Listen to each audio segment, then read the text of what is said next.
And I think back to the question about, how do we cope with these things, and how do we make this stuff practical?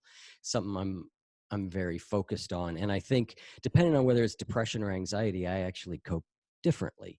Depression to me is a complete loss of meaning and feeling and just anything. It's a deadness. And there seems to be no thinking my way out of that in any way, shape, or form. I usually try and act my way out of it. As we talked about, things like exercise or going in nature, or lots of different things that I do. And Yannick, I think it was important you stated, like, we need to be careful when we're talking about mental illness, not to generalize, because I know people who are so far into chronic depression that for me to say, well, exercise might help, is just insult, Right. right?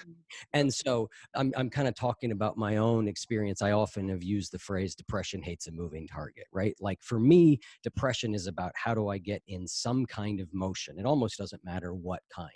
I just need to infuse some sort of energy. Anxiety, on the other hand, for me, is something that I find wrestling with meaning to be more useful. Because if I can sort of get back to, I find anxiety responds a little bit better for me if I can get back to core meaning. What really matters to me? What's really important?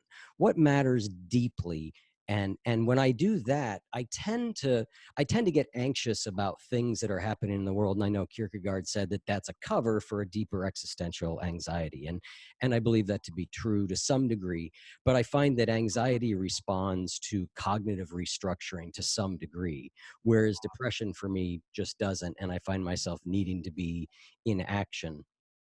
Although, and as unglamorous as it is, I still find like exercise to be the best treatment I know for both those things for me. They seem to be very physical.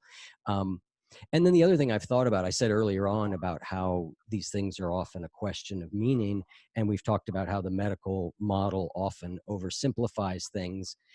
And yet I found a lot of comfort sometimes, particularly in depression, when I just go, you know what? I'm not going to chalk this up to an existential crisis. I'm not going to think my whole life sucks. I'm just going to treat it like I've got the emotional flu for a few days and hope it blows over. And actually that works, because what I used to do when I was younger is depression would just throw me into this. And I think that's also why it leads to suicide sometimes, because at least with younger people, they lose a temporal perspective. Yes. It's Yeah. going to